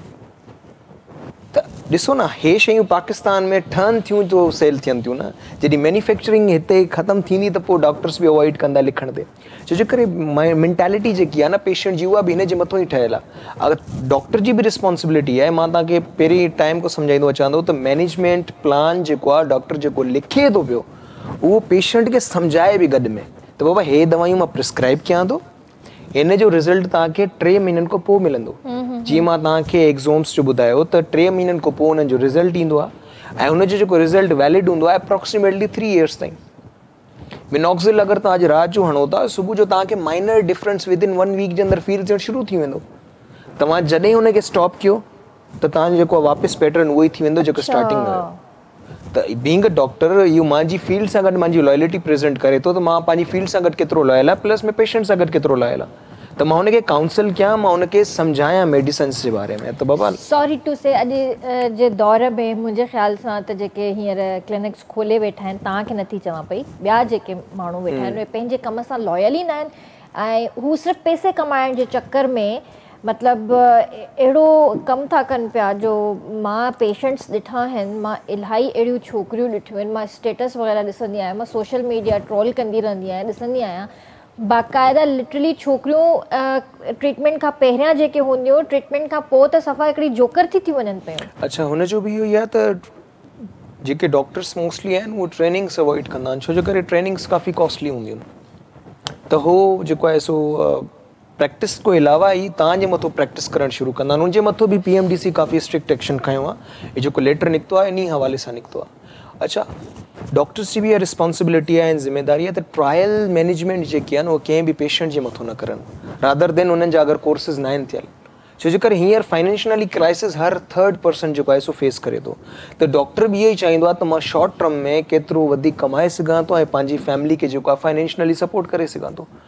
ऐं हुन जेको आहे सो लालच में मां त उन्हनि खे डॉक्टर्स मञींदो ई न आहियां। मां तव्हांखे छा अर्ज़ु कंदो हलियुसि त प्रिस्क्राइब पेपर जेको आहे उहो डॉक्टर जो हूंदो, लेकिन लिखण वारो टेक्नीशियन हूंदो आहे। त अगेन जेको आहे न ट्रस्ट डॉक्टर जो ई कंप्रोमाइज़ थिए थो। डर्माटोलॉजिस्ट तव्हांखे 90% एस्थेटिक्स फील्ड जे अंदरि मिलंदा ई न, सिर्फ़ु 10% हूंदा आहिनि। 90% जेको कमु करे थो उहो टेक्नीशियन DPT वारे। हाणे तव्हां मूंखे ॿुधायो त DPT वारे जो कहिड़ो कमु एस्थेटिक्स में? कोई बि न। BDS वारे जो जेको BDS पढ़ी आयो आहे उनजो कहिड़ो कमु त हो एस्थेटिक्स प्रैक्टिस करे थो। अॼुकल्ह डेंटल डॉक्टर एस्थेटिक खोले वेठा, मूंखे त खिल ईंदी आहे। तव्हां ॾिठो हूंदो, तव्हां पढ़ियो हूंदो, तव्हां बोर्ड पढ़िया हूंदा। हाणे मां तव्हांखे पहिरियों अर्ज़ु कंदो हलियुसि त सिर्फ़ु स्किन डर्मेटोलॉजिस्ट एस्थेटिक्स न आहिनि, तव्हां वटि हींअर गाइनी एस्थेटिक्स बि अवेलेबल आहे, तव्हां वटि हिते यूरोलॉजी जे जेके ऑपरेट करनि था उन में बि एस्थेटिक्स अवेलेबल आहे, जेके स्कार्स वग़ैरह अचनि था ऑपरेट खां पोइ सी सेक्शन खां पोइ, त उनखे बि एस्थेटिक्स रिपेयर करे थो। ऐं हो पर्टिकुलरली फील्ड आहे, ऐं हुन जे जेके डॉक्टर्स आहिनि उहे क़ाबिल FCPS पार्ट 1 पार्ट 2 क्लियर आहिनि, MRCS कंहिंजो क्लियर आहे, कंहिंजो MRCPS क्लियर आहे, ऐं वैलिड अथोराइज्ड लीगल तरीक़े सां उहे कमु करंदा। हीअं त काफ़ी सुठो जेको आहे सो इनिशिएट कयो आहे सिंध गवर्नमेंट प्लस में पाकिस्तान PMDC जिथां असांजा लाइसेंस ईंदा आहिनि, त हींअर रजिस्ट्रेशन हले थी पई, सही एस्थेटिक्स क्लिनिक्स जी रजिस्ट्रेशन हले थी पई, जेके रजिस्टर्ड अथोराइज्ड लीगल तरीक़े सां कमु करनि था उहे वैलिड आहिनि, जेके नॉन लीगल आहिनि उहे सॼे क्लोज़ थी विया आहिनि। सही, सुठी ॻाल्हि आहे, बंदि बि थियणु घुरिजनि, छो जो हिकिड़ो कारोबार ठाहे वेठा आहिनि। ऐं हिन में 90% मां तव्हांखे ॿुधायो त केस ख़राबु थियल असां ॾे तॾहिं ईंदा आहिनि, सभिनी खां पहिरियों केस ख़राबु थींदो आहे सैलून तो, जिते फार्मूले वारा क्रीम्स तव्हांखे अवेलेबल मिलंदा 1100 1200 रुपए। तव्हां ॾिसो न, कॉमन आहे असांजी सोसाइटी जो जेको मिथ आहे या असांजी सोसाइटी जो साइकोलॉजी आहे, त किथे बि असां कंहिं सैलून स्पेशली मेल पैटर्न जेको बि आहे या फीमेल पैटर्न जेको बि आहे, सॼे जॾहिं सैलून ते वेंदा आहिनि त पंहिंजा स्किन ऐं हेयर्स जा जेके बि मसइला हूंदा आहिनि उन हेयर कटर या हेयर स्टाइलर सां गॾु डिस्कस कंदा आहिनि। उनखे अल्फ़ाबेट तक ख़बर न आहे MBBS जो, उनखे स्किन जी डेफिनेशन तक ख़बर न आहे। स्किन जा अलग अलग क़िस्म हूंदा आहिनि, टाइप्स ऑफ स्किन हूंदो आहे, ऐं हो तव्हांखे एतिरो कॉन्फिडेंस में वठंदो त हो तव्हांखे पंहिंजी जेकी ट्रायल उनजी केमिकल्स वारी जेकी क्रीम हूंदी आहे जंहिंमें मुख़्तलिफ़ एलिमेंट्स एड थियल हूंदा आहिनि, स्टेरॉइड्स एड थियल हूंदा आहिनि, हो तव्हांखे चवंदो त हे ॾिस मां बि हीअं, मां बि अच्छी थी वई आहियां, या मां बि अच्छो थी वियो आहियां 1 हफ़्ते में या 1 महीने में, तव्हां बि सरप्राइज़ थींदो ऐं तव्हां बि मोटिवेट थींदो त यार हे माण्हू जेको 1 महीनो पहिरियों हिन स्किन कॉम्प्लेक्स सां गॾु हुयो, हींअर हिन स्किन कॉम्प्लेक्स सां गॾु आहे, अगरि मां डॉक्टर ॾे वञा थो मूंखे 1.5 लख 2 लख 2.5 लख जी रेंज ॿुधाए थो 6 मंथ जी ट्रीटमेंट जो, 1100 में जेको 1100 1200 रुपए में या 1500 रुपए में मुंहिंजो कमु थिए थो, त इहो वधीक बहितर आहे। पोइ उहे जेके केस ख़राब थियल हूंदा आहिनि उहे पोइ असां ॾे ईंदा आहिनि डर्मेटोलॉजी में, ॾाढा ॾुखिया हूंदा, उहे अप्रोक्सीमेटली 2 खां 2.5 साल या 3 साल लॻंदा आहिनि उनखे मैनेज करण, ऐं हुनजो उहो स्किन टोन स्किन टेक्सचर असां वापसि बि न आणे सघंदा आहियूं, रीज़न ऑलरेडी जेको आहे सो कंप्रोमाइज़ थियल हूंदो। अच्छा, उहा स्किन मां ॿुधो आहे त एॾी मतिलबु हो ग्लास स्किन थी वेंदी आहे, लाइट स्किन थी वेंदी आहे, स्किन जी जेकी थिकनेस हूंदी आहे उहा कंप्रोमाइज़ थी वेंदी आहे, तव्हांजी इरिटेबिलिटी जेकी इचिंग हूंदी आहे स्किन ते उहा विज़िबल नज़र ईंदी आहे, ऐं तव्हांजी रगूं ज़ाहिर थींदियूं आहिनि बाक़ाइदा उन ते, उहो अगेन ऐसे स्टेरॉइड्स विधल हूंदा आहिनि। ओहो, स्टेरॉइड्स जेके बि हूंदा आहिनि डर्मा जे कंहिं बि प्रोडक्ट में तव्हां ऐड कंदव, ठीकु आहे, अगरि जिम ॾिसो जिम वारा स्टेरॉइड्स यूज़ कंदा, डर्मा वारा अगरि स्टेरॉइड्स यूज़ करनि था त उनखे रिज़ल्ट्स अगरि 6 महीननि खां पोइ मिलणा हूंदा उहे विदिन 1 to 2 डेज़ जे अंदरि तव्हांखे मिली वेंदा, लेकिन बाद में जेके उनजा ड्रॉबैक्स ईंदा आहिनि, बाद में जेके उनजा फीडबैक्स अचनि था उहा काफ़ी घणा ख़राब अनवेरेबल ज़बरदस्त। बिल्कुलु इन ते अञा बि डिस्कस कंदासीं। व्यूअर्स जेके बि मुंहिंजी भेनरूं या भाइर जेके ॾिसी रहिया आहिनि त प्लीज़ तव्हां कंहिं बि अहिड़े क्लिनिक ते न वञो जिथे तव्हांखे 2 माण्हू चवनि था त हिते हीअ शइ सही आहे हीअ शइ सही आहे, हमेशह उन क्लिनिक ते वञो जेको सर्टिफाइड हुजे ऐं तव्हांखे ख़बर हुजे त हिन जा पेशेंट सेटिस्फाई आहिनि ऐं डॉक्टर पाण भलो कमु करे रहियो आहे। सो वठूं था हिते ब्रेक ऐं जल्दी हाज़िर था थियूं।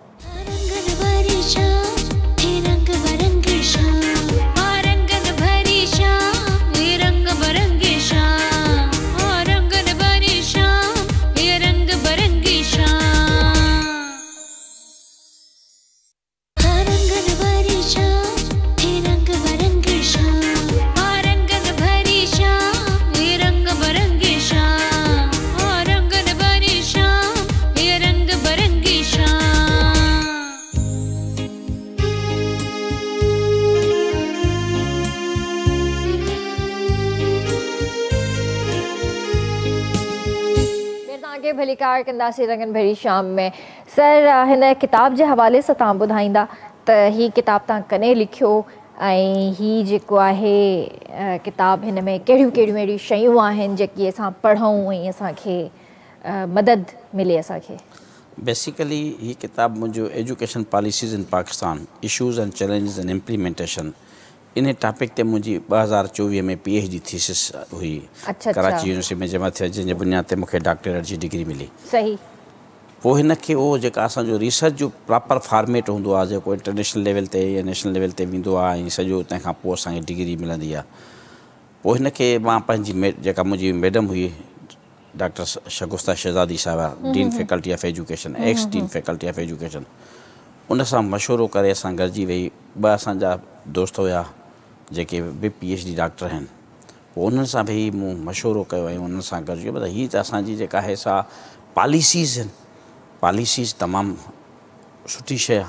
पोइ उन्हनि मूंखे हिमथायो ऐं उन्हनि जी मशवरे सां चयूं यार हिनखे बहितर आहे त किताब जी सूरत में आणियूं, छो जो इहे हायर एजुकेशन ऐं एजुकेशन पॉलिसीज़ इहे असांजा सब्जेक्ट आहिनि MPhil ऐं PhD जा, जेका असां MAd में बि कुझु कोर्स आहिनि जेके असांजा MAd education master in education कंदा आहिनि या MPE master in planning education कंदा आहिनि, उन्हनि वटि इहे असांजो प्रिस्क्राइब्ड सिलेबस में शामिल आहे कोर्स आहिनि। एजुकेशन पॉलिसीज़ असांखे पढ़णियूं पवंदियूं आहिनि ऐं हायर एजुकेशन जो असांजो बाक़ाइदे डोमेन आहे।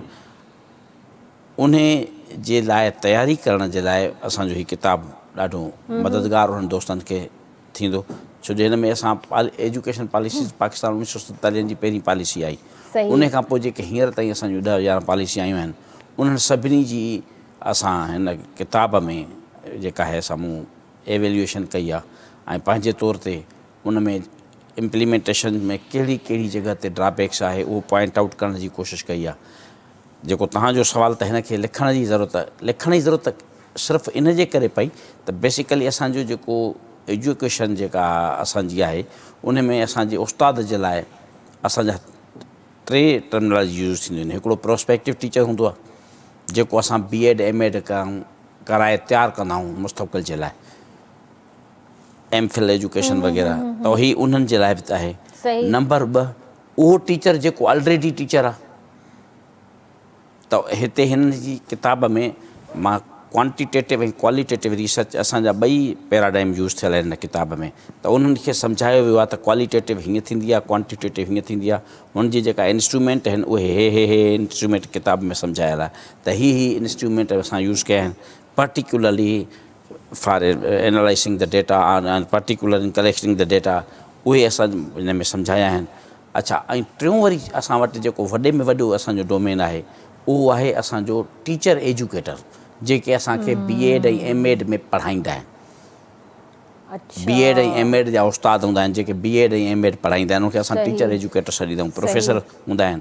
हाणे ही टिन्हिनि जे लाइ असांजी जेका बि अंडरस्टैंडिंग थी, ख़ासि तौर ते मैडम मूंखे सपोर्ट कयो त बाबा ही किताबु उन्हनि टिन्हिनि असांजे प्रोस्पेक्टिव टीचर लाइ बि कम जो आहे, टीचर एजुकेटर लाइ बि कम जो आहे, ऐं जेको असांजो टीचर फील्ड में आहे उन जे लाइ बि कम जो आहे। ऐं ही तव्हां हिनखे थोरो किताबी शिकिल ॾियो। पोइ ज़ाहिर आहे हू जेका प्रॉपर जेका थ्योरी वारी प्रॉपर जेका रिसर्च वारी लैंग्वेज हुई उनखे कुझु कढी ऐं कुझु असां उनखे सिंपल करे ऐं किताब जी सूरत में आणण जी कोशिशि कई आहे। ऐं अल्हम्दुलिल्लाह वरी मैडम खे मूं ॾेखारियो, मैडम ॾाढो एप्रिशिएट कयो, उन खां पोइ असां मां हिनखे खणी आयुसि किताब जी सूरत में ऐं अल्हम्दुलिल्लाह ही 24 में किताब लास्ट ईयर जेको आहे सो तयारु थी वियो, छपिजी वियो, मार्च में फरवरी मार्च में अची वियो मार्केट में इज़ीली अवेलेबल आहे। इज़ीली अञा उन जे लाइ जेको सो माना डिस्ट्रीब्यूशन जे लाइ कोन्हे को, छो जो ही पर्टिकुलरली फील्ड ई असांजी सिलेक्टेड आहे, त हिनखे कंहिं किताब वारे खे असां कोन ॾिनो आहे जो चऊं त असांखे फलाणे बुक वारे सेलर खां वठी वठूं।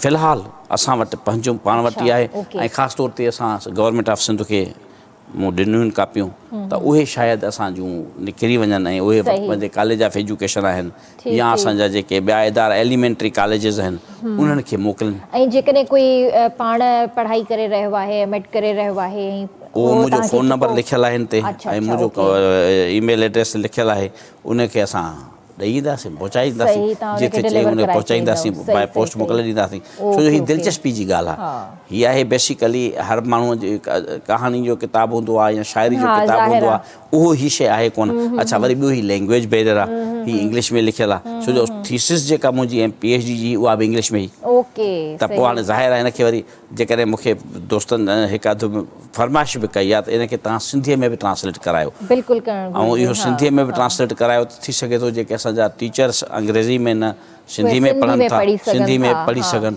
सो उन में सिलसिले में बि ॾिसूं अल्लाह भलाई कंदो जेॾो अल्लाह तेॾो आसरो। इंशाल्लाह तव्हां राइटर बि आहियो, तव्हां पोइट बि आहियो गॾोगॾु, त मां चाहींदसि त हींअर जेकॾहिं तव्हांखे का पोइट्री यादि हुजे त ऑडियंस सां ज़रूरु शेयर कयो। इहो वॾो सुवालु थी वियो।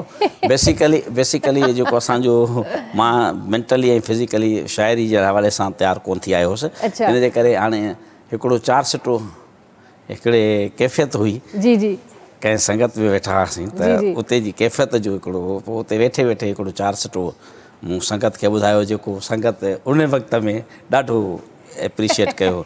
उहो इत्तेफ़ाक़ सां हींअर यादि अचे थो। सही। वई उमिरि गुज़री कहिड़नि जे पोयां, वई उमिरि गुज़री कहिड़नि जे पोयां, घुमे ॿार जीअं को जहिड़नि तहिड़नि जे पोयां, ॼाणींदे दिलशाद केॾो गज़ब कई, वफ़ा थी या न थींदी कॾहिं अहिड़नि जे पोयां। वाह वाह वाह, बहितरीन बहितरीन। इन मां लॻे थो त माशाल्लाह तव्हां लिखंदा सुठो हूंदा ऐं तव्हांजी पोइट्री सुठी हूंदी, पर मुंहिंजे ख़्याल सां तव्हां हाणे नथा कयो पिया। बसि न, हाणे ज़ाहिर साल थिया आहिनि, बसि थो ॼण मूंखे यादि पए थो त मां आख़िरी जेको शेर लिखियो आहे या आख़िरी जेको गज़ल लिखियो आहे सो 2004 या 5 में लिखियो। उन खां पोइ मां सिंधी अदबी संगत में बि रहियुसि, दोस्तनि सां बि वॾी कचहरी हूंदी, हिकिड़ो सर्किल हूंदो त हिकिड़ी अंडरस्टैंडिंग हूंदी। उन सर्किल खां पोइ सर्किल में रही करे बि तव्हां इन शइ खे कंटिन्यू न करे सघिया। न, उहो सर्किल हुयो त जेतिरो वक़्तु सर्किल हुयो तेसि ताईं रहिया, तेसि ताईं हुया। ऐं मुंहिंजो वरी जेका चॉइस हूंदी ख़ासि तौर ते, मां बहर ऐं वज़न खां सवाइ वारी शाइरी खे न पसंदि कंदो हुउसि। त दोस्तनि सां हिकिड़ो मुंहिंजो डिफरेंस ऑफ ओपिनियन इन ॻाल्हि ते हूंदो त बाबा ॻाल्हि इहा आहे त गीत जो पंहिंजो फॉर्मेट आहे, गज़ल जो पंहिंजो फॉर्मेट आहे, नज़म जो पंहिंजो फॉर्मेट आहे। जेकॾहिं फॉर्मेट खां शइ ॿाहिरि थी वञे हिकिड़ो आज़ादु नज़म आहे त उहो लफ़्ज़ यूज़ कंदा, आज़ादु या नज़म आहे, का ॻाल्हि ई कान्हे का आज़ादु आहे। पोइ मां technically just sorry to say that चवंदो मां अलाए छुड़वाग लफ़्ज़ छो था यूज़ कयोसि, आज़ादु छा बाबा, नज़म जेकॾहिं आहे नज़म आहे, पोइ भई ख़्यालु कोन थो ॾिसी, माना ख़्यालु त यकीन गहराई आहे, पोइ हिनखे नसरी नज़म चयोसि, ठीकु आहे भली चयोसि, पर इहो ख़्यालु तव्हांजो यकीनन आहे, ख़्याल जी का इन ते इनकार कोन्हे को, पर घटि में घटि नज़म, गीत ऐं गज़ल जेका घाड़ेट आहिनि उन्हनि घाड़ेटनि में आहे त तमामु भलो, पर जेकॾहिं घाड़ेटनि खां निकितल आहे त पोइ तव्हांजी मर्ज़ी, आज़ादु छॾियोसि, इहो नालो वठोसि। सही ॻाल्हि आहे, बिल्कुलु सही ॻाल्हि आहे। इहे बि वरी ॿिया टर्म्स आहिनि।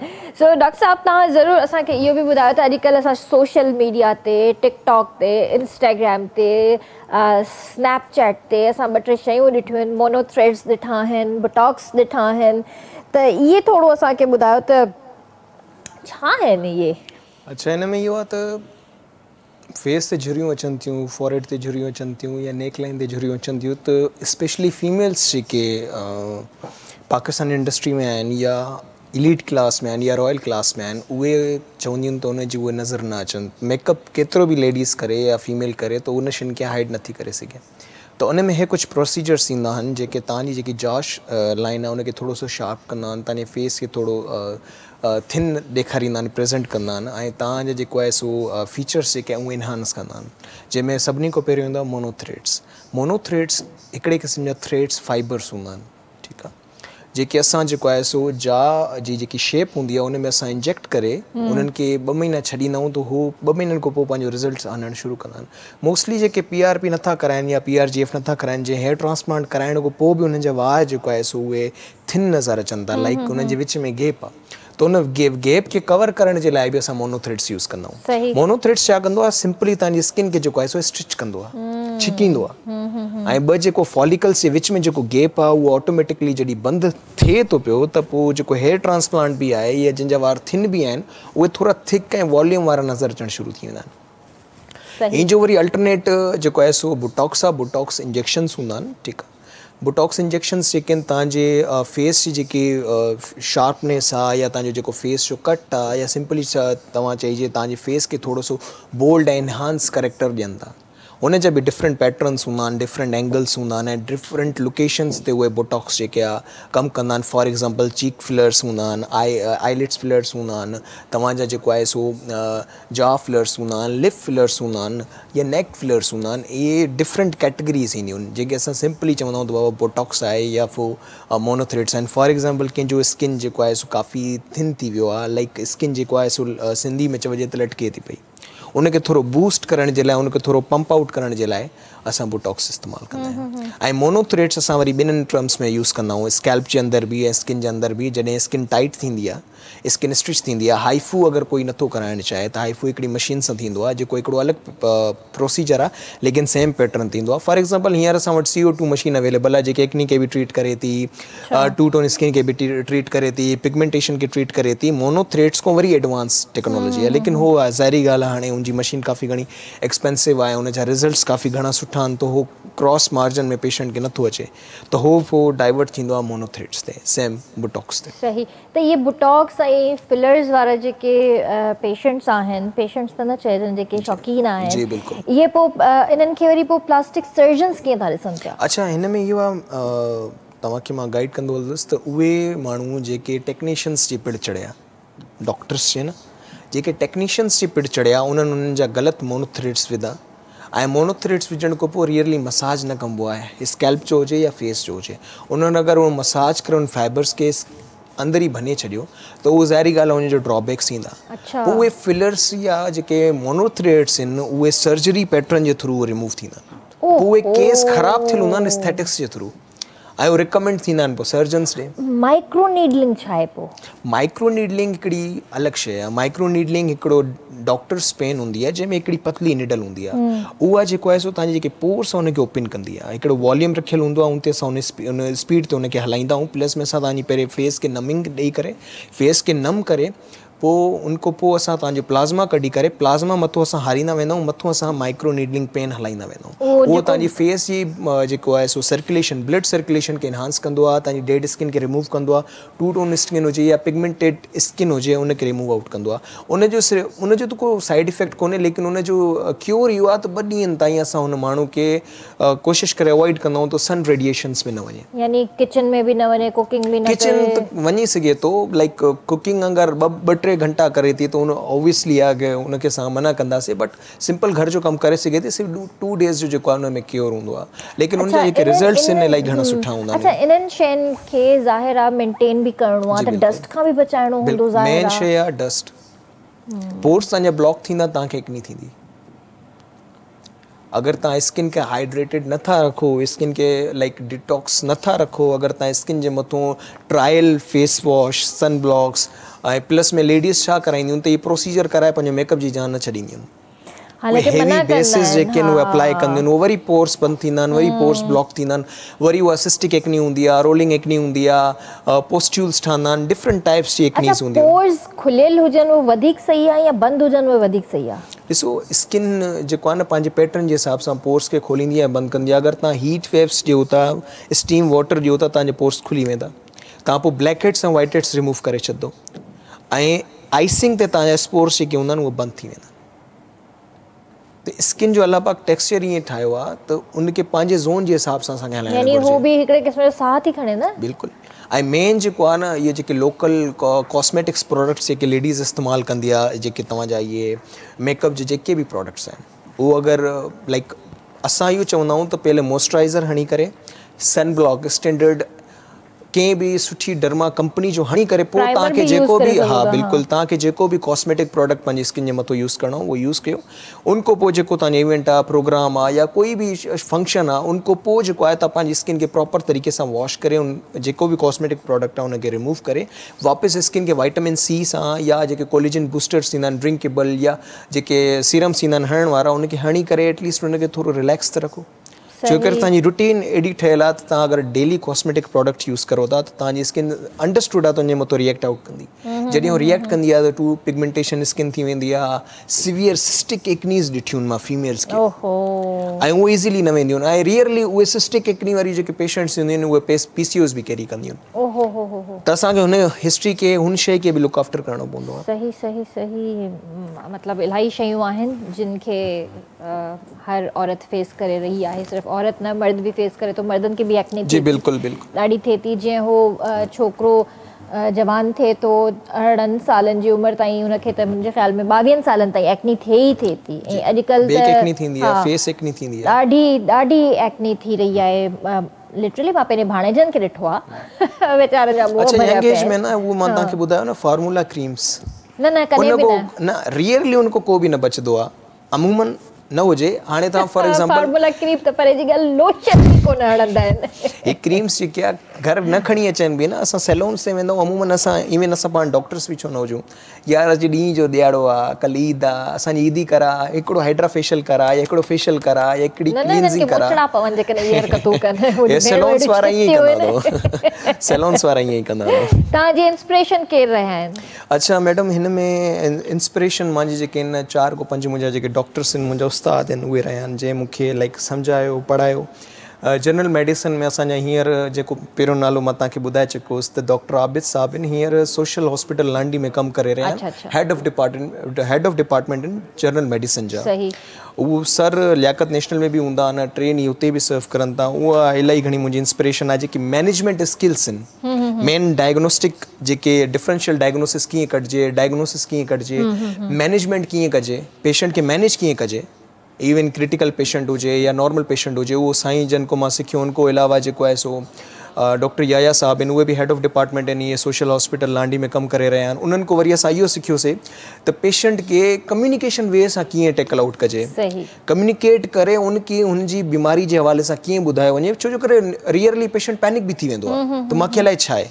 सही, तो उहे स्किल्स मां डॉक्टर याया साहब को सिखिया। उनको अलावा मैनेजमेंट जेकी आहे, हींअर मां जंहिं ऑर्गेनाइजेशन में कमु करे रहियो आहियां, यूथ पार्लियामेंट में हिकिड़ो रीजनल एम्बेसडर आहे मां कराची जो, त उहे मैनेजमेंट स्पेशली मां सिखियो डॉक्टर ज़ुल्फ़िकार साहब को। डॉक्टर ज़ुल्फ़िकार साहब हींअर DMS आहिनि ऐं सोशल हॉस्पिटल लांडी जा। साईं काफ़ी स्ट्रिक्ट आहिनि। अच्छा जी हा, साईं जी हिकिड़ी जेको आहे सो काफ़ी सुठी शइ इहा आहे जेकी असांखे वणंदी आहे, त डॉक्टर जंहिं प्लेटफॉर्म ते या जंहिं क्राइटेरिया ते ग़लति हूंदो त साईं जेको आहे सो उन ॻाल्हि ते या उन पॉइंट ते स्पेशली पेशेंट जे हवाले सां या ड्यूटी जे हवाले सां साईं थोरो टोकींदा ऐं सख़्ती कंदा, जेकी सुठी ॻाल्हि आहे। ऐं इदारो हली ई न रही हिन शइ जे करे रहियो आहे। ऐं अगरि डॉक्टर ग़लति न आहे त पोइ साईं सम्झो 1N आर्मी आहे जेकी शील्ड थी करे बीठो आहे। ऐं प्लस में हिन सां गॾु गॾु डॉक्टर ज़फ़र काइम खानी साहब आहिनि, हींअर MS आहिनि सोशल हॉस्पिटल लांडी जा। ऐं प्लस में सर्जरी में अगरि तव्हां इंस्पिरेशन चवंदो या हिकिड़ो रोल मॉडल चवंदो या हिकिड़ो उहो माण्हू जेको सर्जरीज़ प्रॉपर तरीक़े सां ऑपरेट करे रहियो आहे, जिगरो आहे हिकिड़ो सर्जन जे, मां चवंदो आहियां त जिगरो आहे त हो ऑपरेट करे थो मल्टीपल ऑपरेट्स, लाइक कंहिं बि क्रिटिकल पेशेंट खे ऑपरेट करे थो। डॉक्टर सुनील साहब आहिनि, उहे बि हेड ऑफ डिपार्टमेंट आहिनि। ज़बरदस्त ज़बरदस्त। त साईं को बि काफ़ी घणी उहे उस्ताद कराम आहिनि, उहे टीचर्स आहिनि, उहे लर्निंग प्रोफेसर्स आहिनि जंहिं असांखे लाइफ में जेको टोकियो बि रोकियो बि ऐं सेखारियो बि। ज़बरदस्त। सर तव्हांजी इंस्पिरेशन केरु रहिया आहिनि एजुकेशन फील्ड में जिन खे ॾिसी करे? डॉक्टर साहब उस्तादनि जे हवाले सां ॻाल्हि कई। जी, तव्हां जेकॾहिं हीअ किताबु पढ़ंदव त किताब जो पहिरियों पेज ई मुंहिंजी इंस्पायरेशन तव्हांखे ॿुधाईंदो।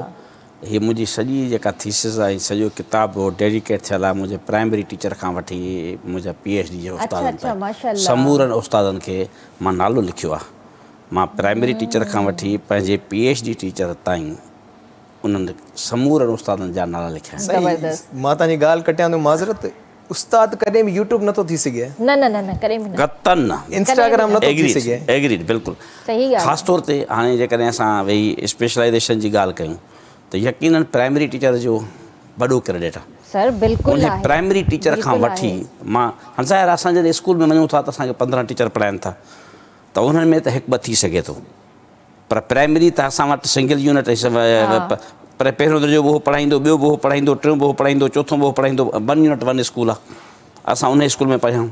तव्हां बि यकीन अहिड़े स्कूल में पढ़िया हूंदो, गवर्नमेंट में करे पढ़िया आहियो। त उहो असांजो साईं हाजी ख़ान कांधरवाला, साईं हुनखे जन्नत में जाइजे।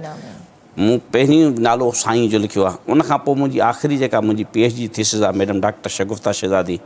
अच्छा, बाक़ी हीअ जेको असांखे मूंखे जेको ख़ासि तौर ते इंस्पायर कयो एजुकेशन जे लाइ, MBA, मुंहिंजी MBA मार्केटिंग में थियल आहे। त मां अल्हम्दुलिल्लाह मुंहिंजो सुठो जॉब हुयो मल्टीनेशनल कंपनी में।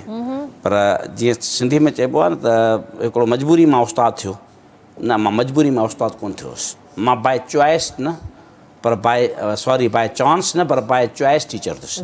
मां उहो प्राइवेट जॉब छॾी ऐं टीचर जॉइन कयो। ज़बरदस्त। ऐं अल्हम्दुलिल्लाह मूंखे एमएड ऐं एमफिल में साईं असांजो डॉक्टर UAG ईसाणी साहब, वॾो नालो आहे असांजो, उहो साईं UAG ईसाणी साहब मुंहिंजो एमफिल जो उस्तादु हुयो। उन ॾाढो मूंखे इंस्पायर कयो, ॾाढो इंस्पायर कयो। एजुकेशन इन पाकिस्तान ऐं हायर एजुकेशन, इहे ॿई सब्जेक्ट एमफिल जा साईं पढ़ाया। ज़बरदस्त ज़बरदस्त। सो वॾी महिरबानी तव्हां ॿिन्ही जी, तव्हां ॿिन्ही पंहिंजो क़ीमती वक़्तु ॾिनो, ॾाढो सुठो रहियो ऐं सुठी कचेरी रही, तव्हां ॿिन्ही सां इंफॉर्मेटिव रही। सर लास्ट में तव्हां कोई मैसेज ॾियणु चाहींदव? मैसेज मां हिकिड़ी ॻाल्हि कंदो आहियां, पंहिंजी संगत में बि कंदो आहियां ऐं दोस्तनि सां बि कंदो आहियां, ऐं हिकु अधु TV ते बि जॾहिं ॻाल्हि निकिती आहे त उहा मां हिकिड़ो ई मैसेज ॾींदो आहियां कॉमन, त अचो त असां पंहिंजे हिसे जो पाण कमु कयूं। सही। अचो त असां पंहिंजे हिसे जो कमु कयूं। उंगलियूं खणण लाइ त ॿिया केतिरा आहिनि, उन्हनि खे छॾियो, अचो त असां पंहिंजे हिसे जो पाण कमु कयूं। ज़बरदस्त। ऐं जॾहिं असां पंहिंजे हिसे जो कमु कयोसीं त यकीनन असांजी फतह। इंशाल्लाह इंशाल्लाह। बेहतरीन मैसेज। तव्हां कोई मैसेज ॾींदव डॉक्टर साहब? जी बिल्कुलु। जेको यूथ लाइ बि हुजे ऐं अॼु जे मौसम जे हिसाब सां बि हुजे। जी यूथ जे लाइ मां इहो चवंदुमि कि न्यू वर्किंग डॉक्टर्स आहिनि, उहे स्पेशली पंहिंजे जेके सीनियर्स आहिनि उनजी रिस्पेक्ट रखनि, जीअं MS आहिनि, DMS आहिनि। मां जीअं तव्हांखे पंहिंजे टीचर्स जे बारे में ॿुधायो, पंहिंजी इंस्पिरेशन जे बारे में ॿुधायो, कॾहिं हू सख़्तु हूंदा आहिनि, कॾहिं हू नरम हूंदा आहिनि। माहौल जे हिसाब सां, एनवायरमेंट जे हिसाब सां हिकिड़ो माण्हू सुबुह जो 8 वजे को वठी करे 3 वजे ताईं ड्यूटी ते वेठो आहे। MS साहब वेठा आहिनि, ज़फ़र अली काज़मी साहब ऐं डॉक्टर ज़ुल्फ़िकार साहब वेठा आहिनि, त कॾहिं कॾहिं असां बि उन्हनि ॾे वेंदा आहियूं त असां धड़का खाईंदा आहियूं अगरि असांजी पंहिंजी ग़लती हुजे त। उहे डॉक्टर्स जेके जज़्बाती थी करे रिएक्ट बैक करनि था ऐं रिस्पॉन्स ग़लति ॾियनि था ऐं पंहिंजी पोस्ट जो ग़लति फ़ाइदो खणनि था या ग़लति फ़ाइदो माण्हुनि खे ॾियनि था, त उहो अवॉइड करनि। ऐं प्लस में यूथ खे ॾींदुमि त हेल्दी स्किन केयर रूटीन रखो। तव्हां सिंपली कुझु न कयो, तव्हां कंहिं डॉक्टर ॾे बि न वञो। ईअं ऐं पाण चवंदुसि त माण्हू डॉक्टर ॾे न वञनि, छो करे डॉक्टर ॾे माण्हू या त मजबूरी में वेंदो आहे नॉर्मल डॉक्टर ॾे, ऐं अगरि एस्थेटिक्स अचे थो त पोइ शौक़िया ईंदो आहे। सनब्लॉक हुजे, हाणे हिन स्किन जे हिसाब सां, हिन मौसम जे हिसाब सां मॉइस्चराइज़र हुजे, सनब्लॉक हुजे ऐं बेस्ट फेस वॉश हुजे। इनके अलावा कोई स्किन केयर रूटीन न आहे। ज़बरदस्त ज़बरदस्त। त तव्हां शौक़ में वञो या मजबूरी में वञो, ट्राई कयो त तव्हां पंहिंजा रूटीन सही कयो, पंहिंजी निंड पूरी कयो, पंहिंजो पाण खे हाइड्रेटेड रखो, सुठी खाद खुराक खाओ ऐं पंहिंजो तमामु घणो ख़्यालु रखो ऐं ॿियनि जो बि ख़्यालु रखो। इंशाअल्लाह तव्हां सां सुभाणे मुलाक़ात कंदासीं। तेसीं ताईं पंहिंजे प्यारनि जो तमामु घणो ख़्यालु रखिजो। मूंखे RBS जी पूरी टीम खे ॾींदा इजाज़त। अल्लाह हाफ़िज़।